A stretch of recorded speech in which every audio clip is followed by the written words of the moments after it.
Fala galera, tudo bem com vocês? Esse é mais um vídeo para o meu canal e nesse vídeo eu trago a experiência que eu tive em uma igreja evangélica que estava tendo dificuldades com seu sistema de som e o que eu fiz para poder ajudar aos irmãos daquela igreja a resolverem essas dificuldades. Inicialmente cheguei até a igreja apenas para participar de um ensaio e durante esse ensaio pude perceber que o sistema de som era potente demais para a necessidade deles e não distribuía adequadamente o som pelo ambiente, resultando em uma pressão sonora muito alta e pouco inteligível. O sistema utilizado até aquele momento era um sistema da marca NHL. Não lembro precisamente o modelo, mas era algo parecido com essa imagem que você está vendo aqui ao lado. Basicamente, um sistema composto de caixas de média e altas frequências com subs de 15 polegadas. Esse sistema também era mono, sendo um lado do sistema composto por caixas ativas e dessas caixas saíam cabos já com sinal amplificado e processado para as caixas passivas. Bom, e por que eu disse que esse sistema era potente demais e não distribuía bem o som pelo ambiente? Essas são imagens capturadas do templo. Perceba que a nave tem uma dimensão bastante estreita e comprida. A largura é de 6,30 metros e o comprimento é de cerca de 21 metros da base do altar até a porta de entrada. Ou seja, o comprimento é mais de 3 vezes maior que a largura. E todo o sistema NHL ficava bem na frente do altar, perto das paredes. Quem ficava próximo do altar recebia toda a pancada do som, mas quem ficava mais atrás perdia toda a inteligibilidade do som, restando ouvir apenas o som reverberante do sistema. Outro problema comum devido à proximidade das caixas com o altar e à alta potência era a microfonia, principalmente nas regiões de médio grave. Conversando com o pastor da igreja, lancei a ideia para ele vender o sistema da NHL e comprar, com o dinheiro da venda, caixas ativas de 15 polegadas da marca JBL, mais precisamente o modelo EON 715. Portanto, seria uma troca que não traria custos adicionais significativos para a igreja, ficaria praticamente o preço de um sistema pelo outro. Expliquei para ele o posicionamento das caixas e quais seriam as vantagens dessas modificações de equipamento e posicionamento.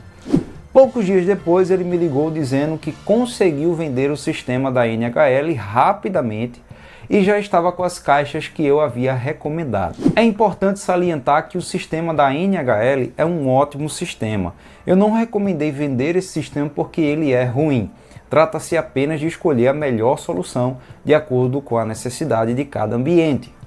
E por que eu recomendei as caixas EON 715 e não outro modelo de outra marca? Bem, eu trabalho com esse modelo da JBL, conheço o desempenho da caixa, ela responde bem entre 55 Hz até 20 kHz, com a variação de 3 dB para mais ou menos, nessa região trazendo uma resposta bem equilibrada e descendo bem nos graves, ajudando até mesmo a dispensar o uso de sub. Entenda bem, nada impede que os irmãos dessa igreja usem subs para ter uma resposta mais eficiente na região de subgrave.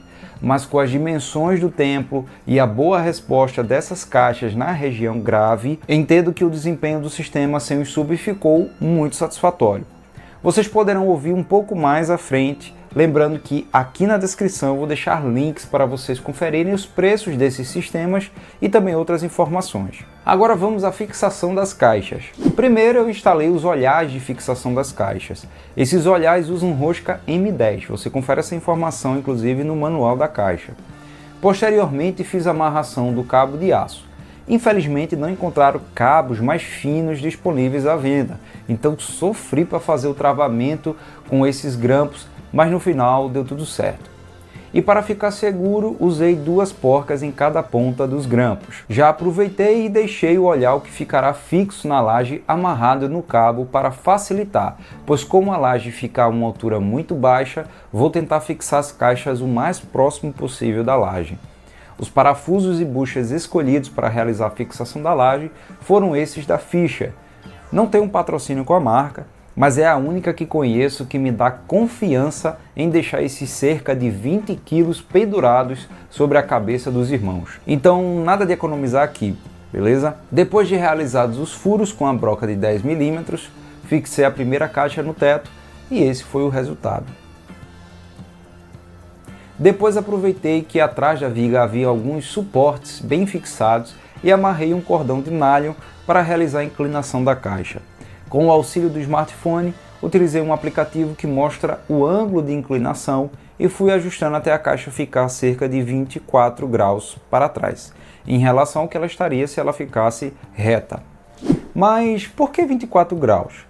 Bem, na verdade a teoria me pede que a inclinação da caixa fosse pelo menos 30 graus para evitar reflexões com o teto. E por que a inclinação de 30 graus? Vamos lá. No manual da caixa fala que a dispersão vertical sonora dessa caixa é de 60 graus. Portanto, é como se olhando a caixa de lado, víssemos uma linha saindo da caixa representando seu eixo central e a partir desse eixo tivéssemos um outro eixo a 30 graus para cima e outro eixo a 30 graus para baixo. Portanto, se eu quero evitar reflexões das ondas sonoras com o teto, vou precisar inclinar a caixa em 30 graus. Por outro lado, é importante lembrar que há também as reflexões do piso, mas é melhor lidar com as reflexões do piso, que estará repleto de pessoas e cadeiras que ajudarão a absorver essas reflexões, do que lidar com as reflexões do teto, que não tem tratamento acústico algum que ajude a absorver essas reflexões. Portanto, 24 graus foi a maior inclinação que eu consegui, dado o arranjo de fixação utilizado. Ainda assim, é uma boa inclinação, já evita bastante reflexões com o teto e para quem fica na primeira fila dos bancos, já é perfeitamente alcançado pela cobertura sonora da caixa. Agora vamos à fixação da segunda caixa, mas antes, já aproveito para ajustar o DSP dessa segunda caixa, que ficará posicionada como um delay. O primeiro ajuste que faço é o de ganho do canal. Na primeira caixa deixei um ganho de menos 12, já nessa segunda caixa ficará com um ganho de menos 16. Bem, e por que na caixa de delay o sinal é mais baixo que a primeira? Basicamente, o recomendado é colocar uma caixa de delay quando o sinal chega a cair cerca de 3 decibéis. E por que 3 decibéis? Porque em termos de engenharia de áudio, essa é uma queda que a partir desse valor temos uma redução bastante perceptível do som. E em que ponto da nave do templo teremos o sinal das caixas principais com uma queda de 3 decibéis? Isso pode ser estimado em projeto ou em projetos menores como dessa igreja, você pode conferir na hora da instalação. Após instalar as caixas principais, basta soltar um sinal nessas caixas e com um decibelímetro ir se afastando das caixas e quando o sinal cair para menos de 3 decibéis, ali será um ponto indicado para posicionar uma caixa de delay. Se você não tiver um decibelímetro, você pode usar um aplicativo de smartphone ou até mesmo usar o seu próprio ouvido para perceber quando o som começa a esfriar e começa a ficar reverberante no ambiente. Entendendo isso, respondo à pergunta anterior. Por que a caixa de delay fica mais baixa que a caixa principal? Porque naquele ponto eu apenas vou reforçar o sinal. Se eu aplicar o mesmo nível de pressão sonora das caixas principais nas caixas de delay, corro o risco de naquele ponto o som ficar com mais pressão que no começo. Então, depois de ajustar o nível de sinal da caixa de delay, ajusto o tempo de atraso dessa caixa e para isso basta entrar no menu de configurações, vou até a opção Pass-Through e Time Align e depois acesso a opção Delay on this Speaker e ajusto o tempo de atraso para 21 milissegundos. E por que 21? Bem, medindo a distância da segunda caixa para a primeira, temos cerca de 7,30 metros. Nessas horas, o uso da trena laser ajuda bastante. Eu uso essa trena da marca Millisei, inclusive tem um vídeo de review aqui no canal, se você quiser ver esse vídeo é só clicar aí no card. O manual da caixa indica que para cada 1,1 pés de medida deve ser adicionado 1 milissegundo de atraso. Convertendo a distância de 7,3 metros para pés, temos cerca de 23 pés. E dividir esse valor por 1,1, temos cerca de 21 milissegundos de atraso. Outra forma de chegar ao mesmo resultado é fazer a regra de 3 pela velocidade do som, que é considerado cerca de 340 metros por segundo. Convertendo segundo para milissegundo, temos 1000 milissegundos. Então, se para cada 340 metros temos 1000 milissegundos, para 7,3 metros temos x milissegundos. Multiplicando 7,3 por 1000, temos 7.300. Esse valor dividido por 340, chegamos a cerca de 21 milissegundos de atraso, como também foi o mesmo resultado da fórmula anterior. Depois de finalizada a fixação, hora de conferir o resultado.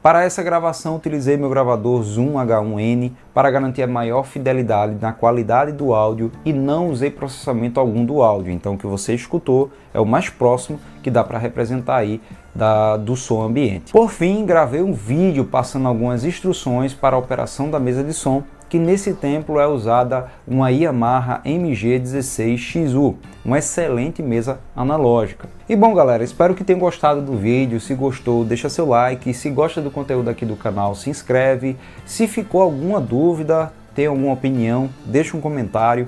Me segue também no Instagram, o ID é o Nathaniel Souza Oficial. Um forte abraço e até a próxima. Valeu!